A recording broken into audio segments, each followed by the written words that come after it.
This existence has passed through 84 happenings. 84 times it has happened. In this sense, only 21 are still having some kind of an existence. 63, they're completely gone. Doesn't matter how you see, but you can see them as memory imprints within your own system.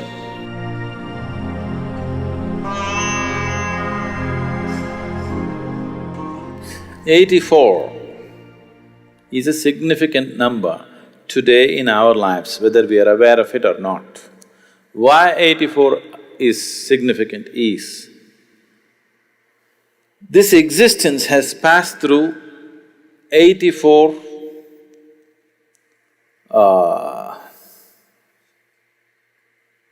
happenings. 84 times it has happened. This is the 84th time. Today modern science proves that the whole existence is just vibration. It's not my invention, it is a scientific fact. Where there's a vibration, there has to be a sound. Yes? Is it okay? I'm trying to go logically step by step. There are other ways to go. Just with this I can make you know it in a different way. But we want to go step by step. Where there's a vibration, there is bound to be a sound, is that so? So, you're not just a vibration, you are a sound, a noise, rather. Those who are making the sounds and those who are not, all of you are just one piece of sound. This is what modern science is telling you. And somewhere way back, somebody told you, first there was a word, and the word is God. You know, they told you a long time ago. A sound is a word, isn't it? A word is a sound, rather. Right now if I say yes, because you know English language, you are attaching a certain meaning to it. If you did not know English language, as far as you are concerned, I'm just making a sound, isn't it? Because you don't know their languages, you are thinking they're making some crazy noises? No, they're saying something.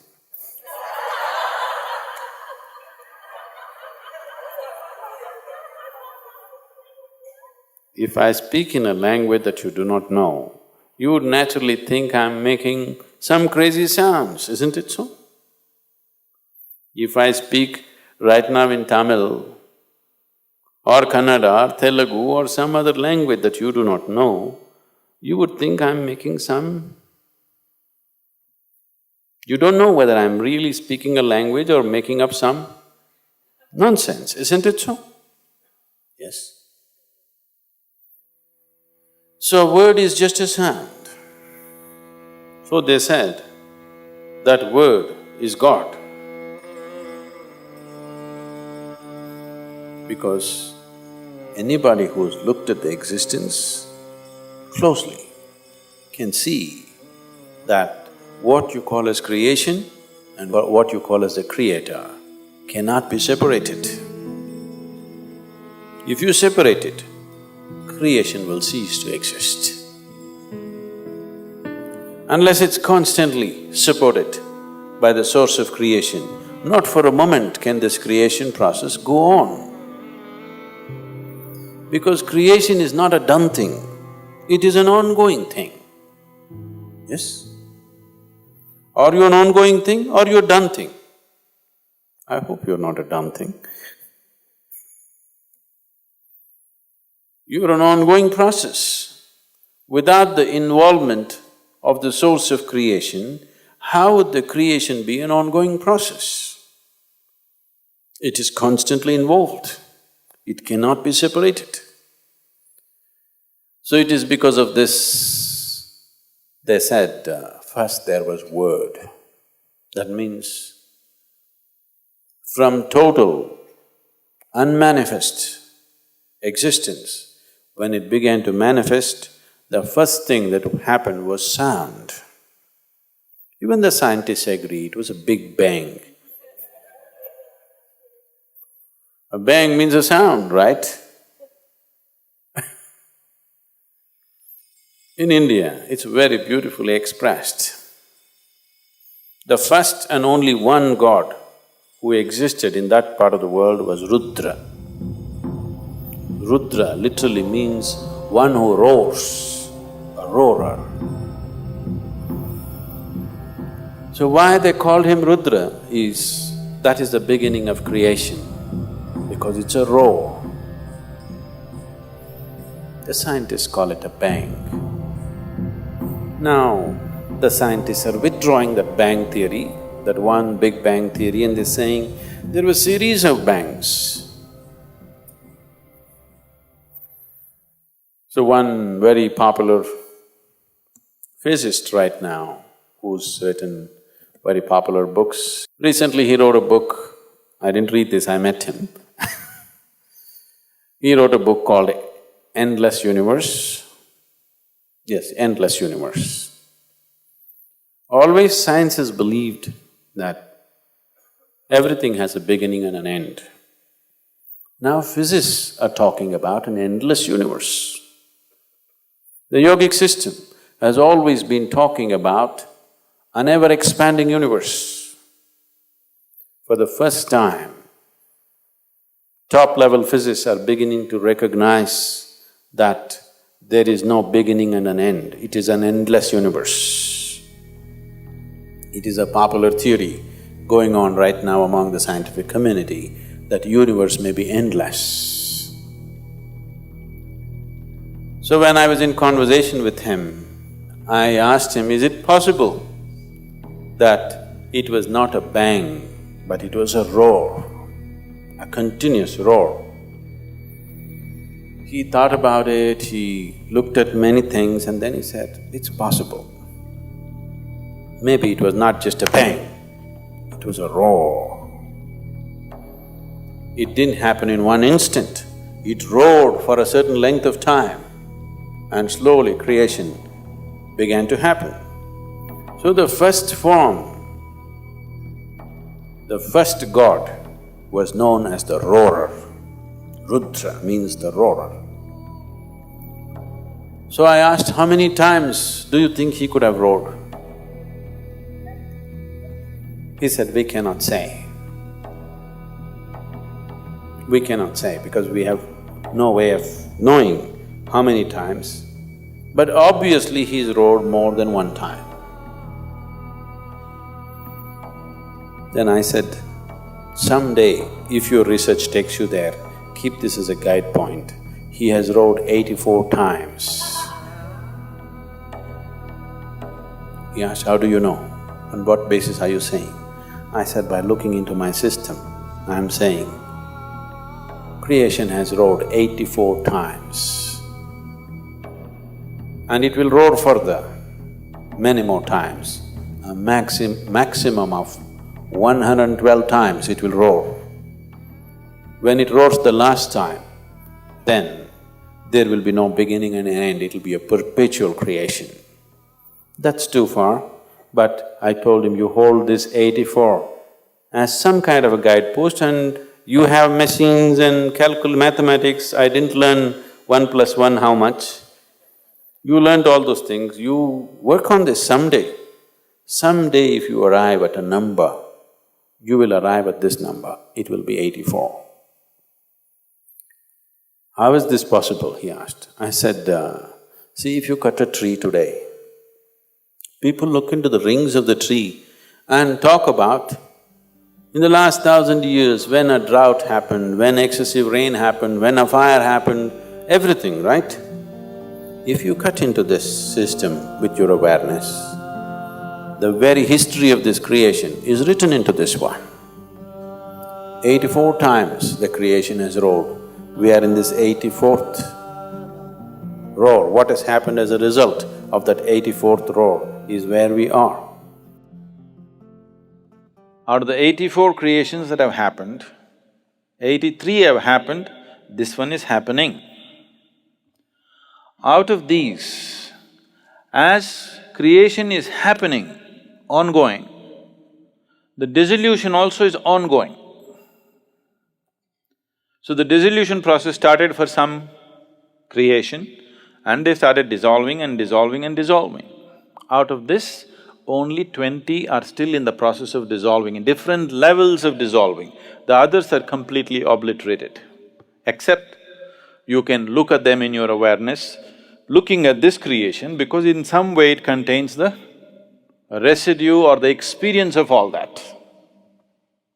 Just as you carry your experience of life into everything that you do, the process of creation also has been carrying the experience of every creation into the next one and the next one, though they're completely different.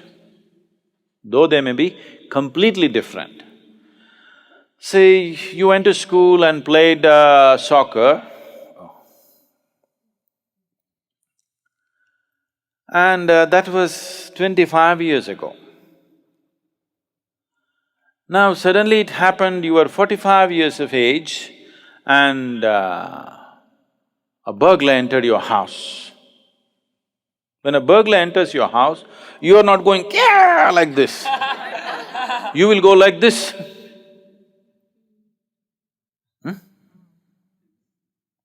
Because your soccer game, suddenly something that you have completely forgotten, somewhere it is there in your system, it pops up.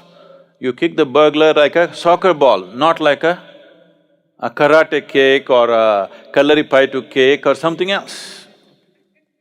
So the experience, you might have played soccer just for a month, maybe 3 months, but that experience, somewhere the residue of that experience is still ingrained in you and it finds expression somewhere else in a completely unrelated space.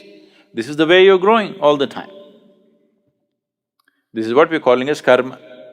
So this is the individual karma, what we're talking about.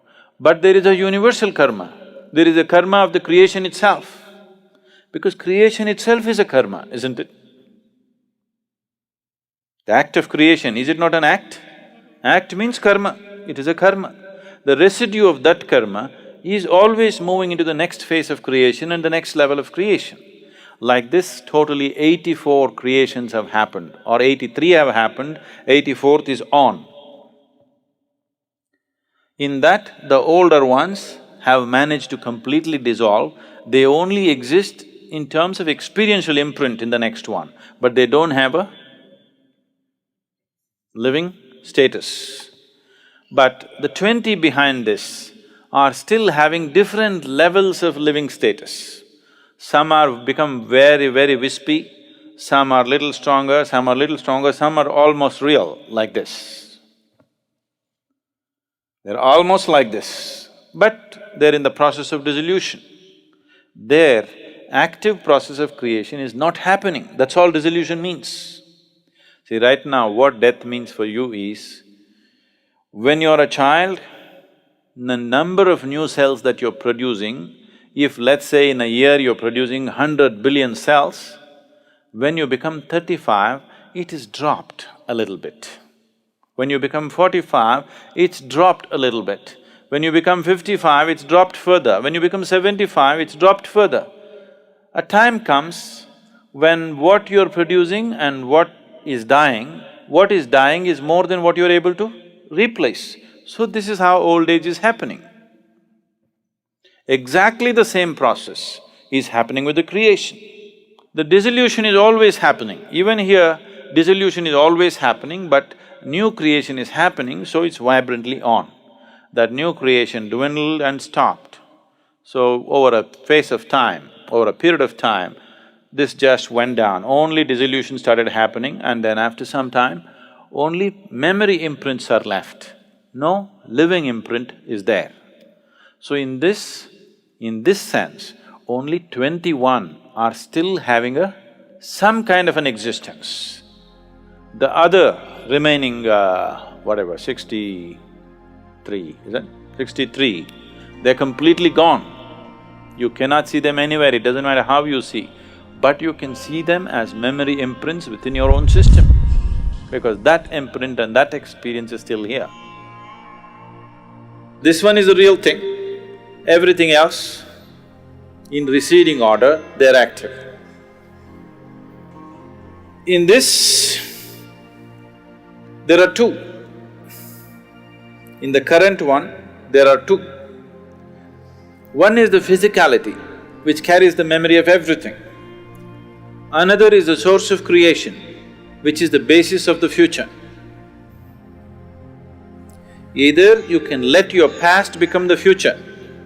When you allow your past to become the future, we look at you and say,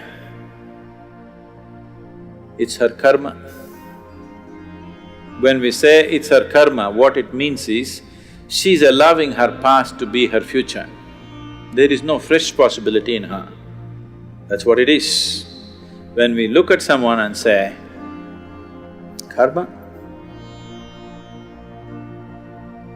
we are just saying, they are allowing their past to become their future. There is no future for them really. It will repeat itself. So when you say, I'm working on a spiritual path, what you're trying to say is, on one level, the statement that you're making is that you do not want your past to repeat as future. You do not want your life to be cyclical. You want your life to go forward. You don't want to be part of the cycle. The last chant that you were singing just now is Punarapi Jananam Punarapi Maranam, means this cycle, I want to break it somehow. Because once you get into a cycle, once you get into a circular moment, you are not going to go anywhere. If you say somebody is going in circles, what does the expression mean to you? It simply means he's not getting anywhere, isn't it? So when we say, it's his karma, that's what we're saying. He's not going to get anywhere because on the circle, he thinks it's a new journey because he has very short memory. Everybody is in a state of dementia. What is before his mother's womb or what is in his mother's womb also he does not remember. They are in a state of dementia, so the circle looks new. Every time they go through it, it looks new. They are like animals in a loop, in a circus they put animals on the loop. This is just like that. In India, particularly in the yogic culture, probably it's there in somewhere in the… maybe it's in the Yoga Sutras itself, this example. They are compared to the bullocks at the oil mill. What they do to the bullocks in the oil mill is, they blind them, that means they blindfold them.